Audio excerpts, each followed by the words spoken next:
Welcome to SVG-TV's news for Wednesday, November 6, 2024. I'm Triska Campbell with the details. Port Kingstown today welcomed its first cruise ship of the season, Main Shift 2, carrying nearly 3,000 passengers. The Chief Executive Officer of the SVG Tourism Authority said the country has already welcomed several cruise ships this season. She added that the various stakeholders are well prepared for what is expected to be a busy season. Today we have the Main Ship, which is a German line, it's our first call to St. Vincent today. Yesterday we had a media cocktail where we launched the season. We're quite excited about it. We've had other calls though. We've had calls to the Grenadines. I think we've had about 6 calls to the Grenadines already. And this year we're looking at about 377 calls in all. With about 105 to Beckway, I think 55 to Myro. What we're seeing is increased calls to the Grenadines and even to the Tobago Keys. So we expect a great season. Everybody's been trained. We've trained the taxi drivers, the tour operators, the hotels, all the stakeholders involved in the cruise season. And we expect that excellent service as per usual. And it's going to be a great season. We look forward to a great season. Passengers aboard the Main Shift 2 took the catamaran to various tourist locations on mainland St. Vincent, while cyclists were seen touring the town. We expect to bring not just sand, sea and sun, but also to give that taste of our culture, our people, our heritage, our history.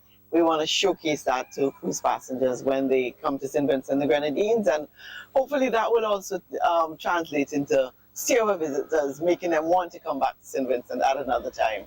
Some of the main sites. So we have the usual sites that are most of them are open since Hurricane Beryl, but we are also looking at new sites with new activities, where persons could come and it will be more interactive and they can become more immersed in our culture.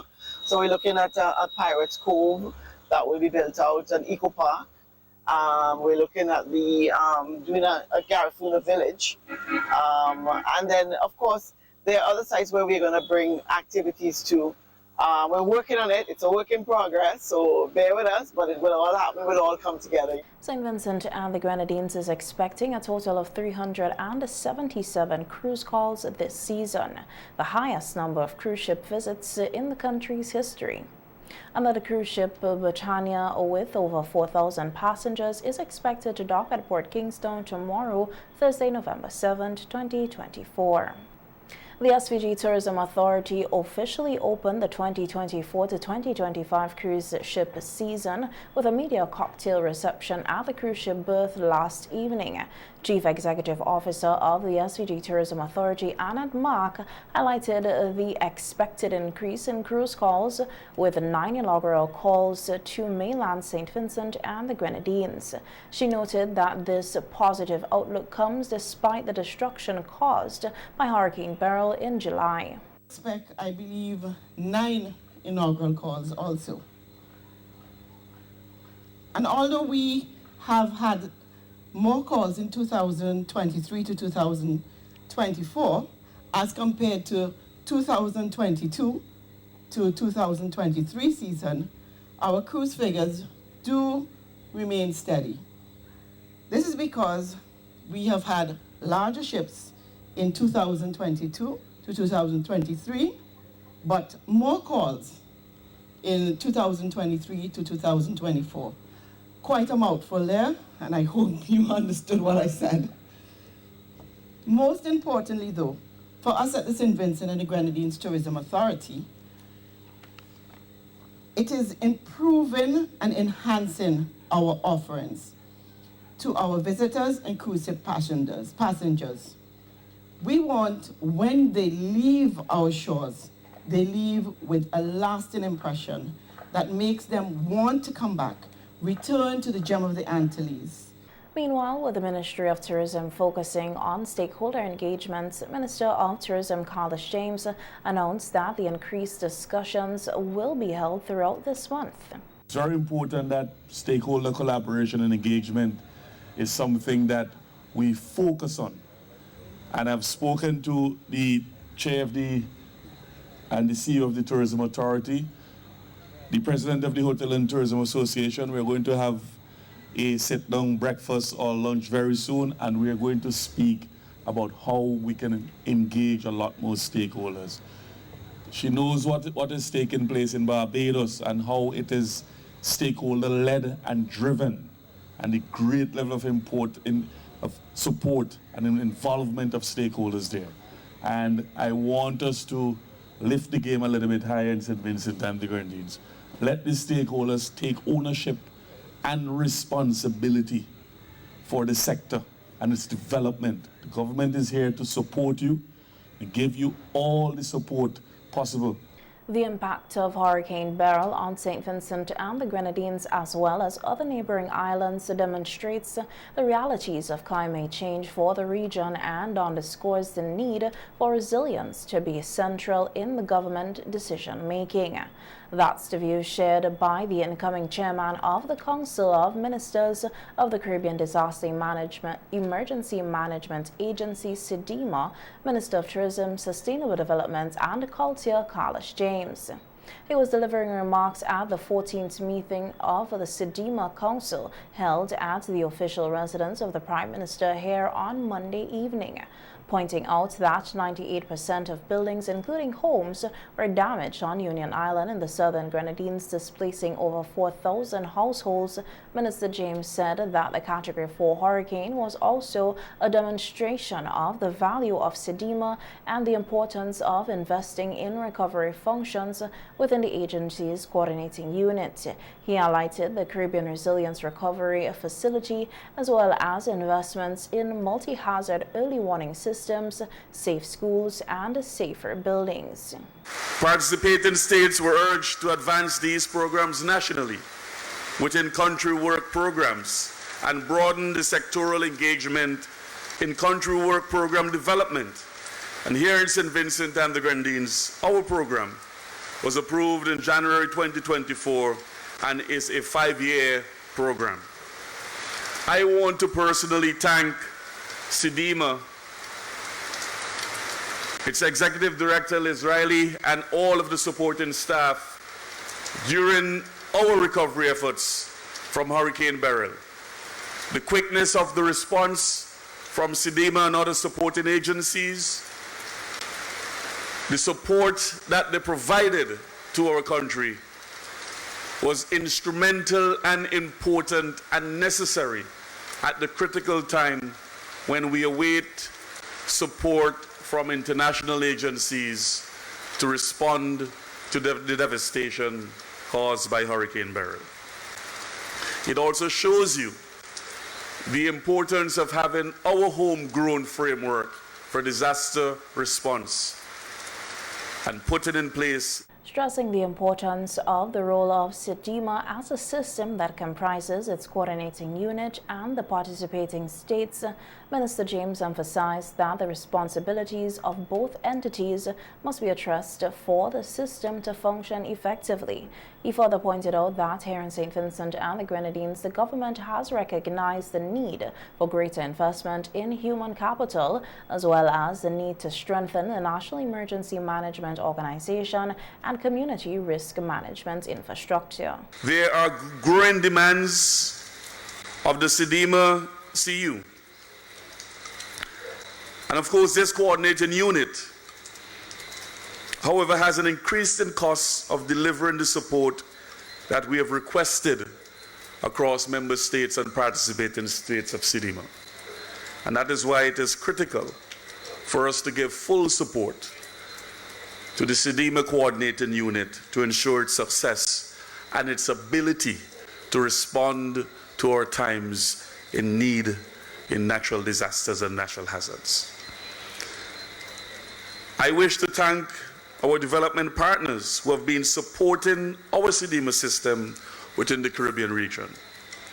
I must speak to the issue of financing and the strategic move to establish the multi-source trust fund within CDIMA. It is critically important that the opportunities provided by the global envelopes on climate finance are harnessed in support of this multi-source trust fund, including loss and damage and the Green Climate Fund. As such, we are closely engaged in these discussions leading into COP29. According to the minister, it is crucial that CDIMA's participating states, as the owners of the agency, continue to play an active role in capitalizing the agency and supporting its multi-source trust fund. Whilst the modality of this is being determined, the principle is quite clear. In this regard, it is important that we advance this discussion with partners, that we as owners of CDIMA continue to demonstrate the value of the organization by supporting financially and undertaking the necessary policy adjustments at the national level to build resilience. I wish to reiterate that the full support of the entire CDIMA system will be required to support this multi-source trust fund in various ways over the next 2 to 3 years, including but not limited to the Technical Advisory Committee at the technical level, the Ministerial Council of CDIMA at its highest policy-making level, and the Management Committee of the Council and its subcommittees within CDIMA. These are all critical connectors between the technical and, of course, the policy of all our member and participating states. Minister James also noted the need for a timely and thorough review of deliverables and meeting timelines to keep the process moving forward. He urged council members to give their full commitment to delivering on decisions related to the multi-source fund and to generate the necessary support for CDIMA. Minister of Health, Wellness and the Environment, Sinclair Prince, is among ministers of health and health officials from across the world in Taipei, Taiwan, for the 2024 Global Health Forum. The two-day meeting began on November 5th and will examine global solidarity lessons learned from the COVID-19 pandemic, as well as stressing responses to public health emergencies. The meeting also examined financing global health new trends and challenges and building on digital innovations in health. The Global Health and Welfare Forum is an annual event which has been one of the most important public health events in Asia and has been held for 19 consecutive years. Since its inauguration in 2005, the forum has convened leaders from around the world in research, policy and practice, and to share ideas and experiences that address health and welfare challenges globally. This year, the forum is being held under the theme Developing Global Health, the Health Right for All. A release from the Agency for Public Information says, while in Taiwan, Minister Prince is expected to hold bilateral meetings with the Taiwanese ministers regarding continuing assistance with the new acute referral hospital at Arnesville. And in other news, Acting Prime Minister Montgomery Daniel has congratulated the newly elected President of the United States, Donald Trump, who was elected as the 47th President. Daniel, who is currently leading the country in the absence of Prime Minister Dr. Alf Gonsalves, who is overseas, said that the usual diplomatic accords will be carried out between the two countries as per normal. I want to congratulate the new President, Donald Trump, of course. I'm sure Prime Minister Gonsalves, as Prime Minister of this country, will establish his congratulations to Donald Trump. And I'm sure that through the diplomatic channels, of course, all of this will be established for St. Vincent and the Grenadines. Donald Trump is back at the White House, of course, and as I can recall, I think he is the the second president who would have returned to the White House in that short space of time, you know. The acting Prime Minister also noted that the people of the United States have made their voices heard with their choice of president. You know, I was so intrigued in all of this. I would have seen where Kamala Harris ran a very good elections, of course, brilliant elections, but I think overall that the people would have accepted Donald Trump regardless of the nuances. They would have indicated that Donald Trump is the one who they want to run the affairs of the nation of the great United States of America. Raj Bowles, representing the Dr. J.P. Eustace Secondary School, emerged as the winner of the 2024 Lions Club Secondary Schools Public Speaking Competition, an event aimed at fostering public speaking excellence and leadership among young people. Bowles won the Student Prepared Speech category, showcasing his depth of thought and communication skills while speaking on the topic, addressing youth violence in St. Vincent and the Grenadines through community involvement and support systems. Too many Vincentian youths are in a toxic relationships with guns and violence.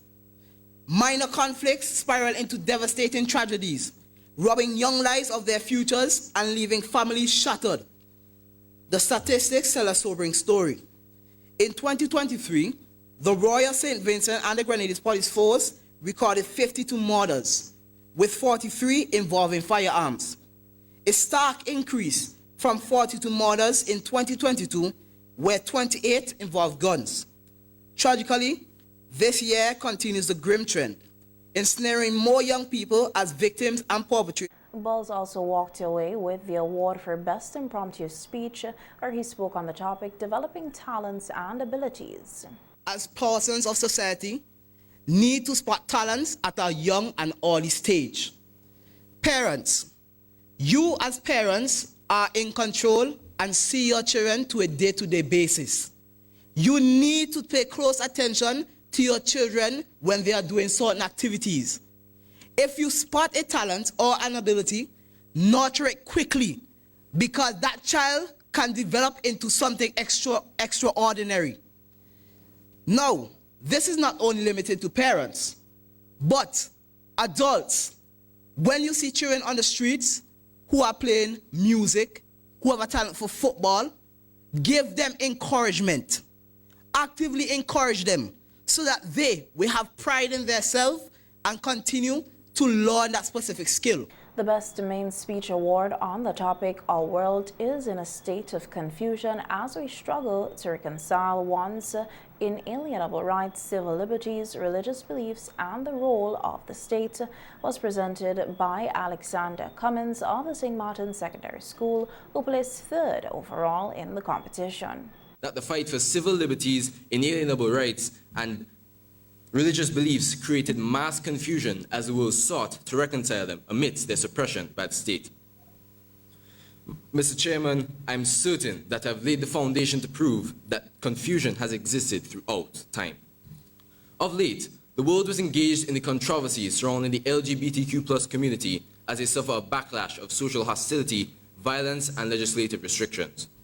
UN Women reported in 2023 that of the 54 countries studied, anti-LGBTQ+ hate crimes increased by 42% in frequency and brutality, with the year 2022 recorded as their most violent. Second place in the competition was claimed by Samara Lynch of the Mountain View Adventist Academy.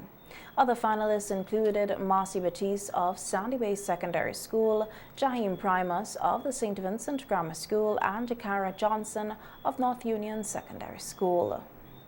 Deputy Chief Education Officer Joycelyn Blake Brown is encouraging parents, guardians, and the public to support students' participation in the National Science and Technology Fair, which will be held from November 11th to the 15th at the Methodist Church Hall. The event will be held under the theme Sustainable Sustainability, Securing a Brighter Future for SVG. Addressing the launch ceremony on Tuesday, Blake Brown noted that students' participation in the fair would provide them with the opportunity to showcase their 21st century skills, including research. You have to go and research your project, even if you not that you're copying, but you might be borrowing or you're getting ideas from your research. You need to have your data to back up what you're saying, whatever innovative ideas you're presenting, you have to have research to back up. So therefore, you're going to be developing your research skills. Your ICT, we talk a lot about science and technology.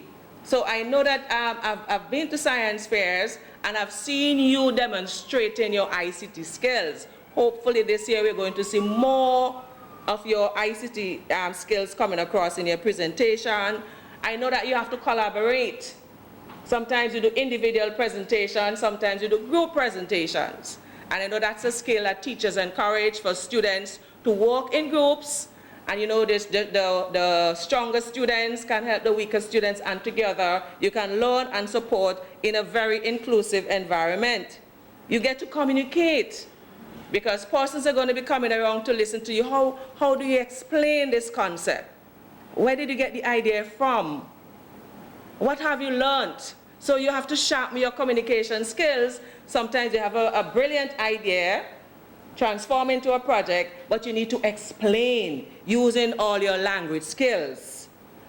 Additionally, your creativity will come across. So we hope that you'll continue to be creative, not just copying, but you can use an idea and you can transform it to something that you can own and call your own. Blake Brown also told students that critical thinking would be key in their science presentations at the National Fair. I have been a judge at the science fair as well, and sometimes the judges will ask questions.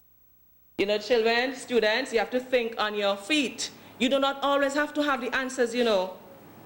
Science doesn't always present you with the answers, but you have to go and find the answers. What we're simply saying here, you have to be critical. Why did it work? Why did it not work at that particular time? Because I have seen students, their confidence flopped because they were not able to answer the questions presented by the judges. So again, students, remember you have that opportunity to be critical and to think. You have to be thinking about what you have done or what you're doing. At the classroom level, we are hoping that our teachers will continue to make science an exciting subject. When I say science, not just science only, but across the curriculum, you will make the content areas more exciting. There's a tendency by teachers to call science, social studies, and geography note subjects. No, they are not note subjects. They are content area subjects that all students need to learn. And sometimes we need to motivate our students more. Our students, they spend a lot of time on their devices. In this day and age, we cannot use chalk and talk as the main strategy to instruct students, especially in the content areas. So what we are simply saying as teachers, you too have to be creative. Science doesn't always have to be done in the classroom. Take the children outside. If you give our students a chance when they're at home, you know, they don't even know what is happening on the outside. So while they are in school, you can take them outside sometime to do some of the experiments, to look, to see what clouds we have at this moment. What is the weather condition like? Go outside. Acknowledging the challenges in maintaining interest in science, the Deputy Chief Education Officer emphasized the importance of sustainability in the subjects and stresses the need for creative approaches to make science more engaging for students. Sometimes you can take risk, experiment, check to see if it works. If it doesn't work, so what? You try again. Go and do your research and come again. Maybe next time you're going to be better. So what we are appealing, even in this in the school environment, science is for every student. Science is for every student, not just those we consider to be gifted or bright. Science is for every single child. So we are appealing to our teachers to make your science lessons interesting, inclusive, and to grab the students' interest, because as we normally say, science is everywhere, and it's in everything you're going to find some science. So in order for us to ensure that we are sustainable and making learning fun, so that the students can later transfer what they have learned into relevant career path. There's so many areas in science that students can explore today. As was mentioned before, ICT, agriculture, medicine, we talk now about ocean science. So many things that students can get engaged in. And believe you me, you saw that little, our young friend there who played the steel pan.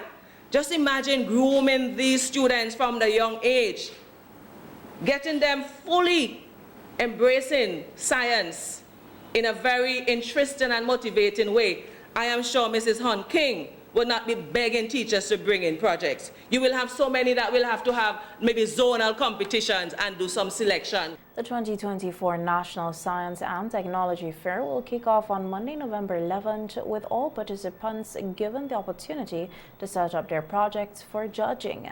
Judging will begin on Tuesday for primary level participants, Wednesday for secondary level participants, and open participants.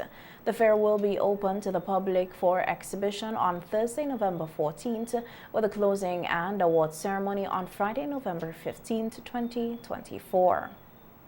In other news now, the Royal St. Vincent and the Grenadines Police Force has reported an increase in violations of the Cybercrimes Act, Act number 20 of 2016, and is reminding the public of the serious consequences associated with such offenses under the law. Here's what you need to know about the key sections of the law. Section 14, child pornography, is strictly prohibited. This section makes it illegal to create, share, or even possess any material showing or suggesting children, anyone under 18, in a sexual context. This includes creating or sharing photos, videos, or texts that involve children in any sexual or explicit situation, using any technology to create, distribute, or view this type of content. If convicted, offenders can be fined up to $750,000 or face up to 20 years in prison. Section 15, respecting privacy. No sharing of private images without consent. This section makes it illegal to capture, store, or share images of someone's private areas without their permission, even if they are in a public place. This includes taking photos or videos of someone's private area without their consent, sharing or posting these images online or on social media. If convicted, offenders could face fines of up to $250,000 or imprisonment for up to 5 years. Section 2, defining child pornography.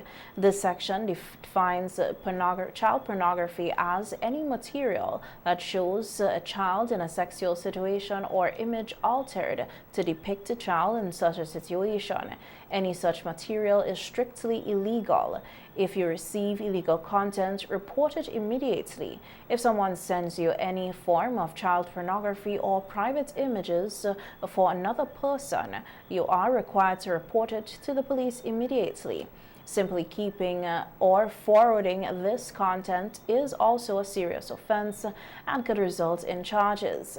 The Royal St. Vincent and the Grenadines Police Force emphasized that this is a zero-tolerance issue and it is enforcing the law strictly to protect the general public, especially children. The force urges everyone to think twice before sharing any harmful or private images.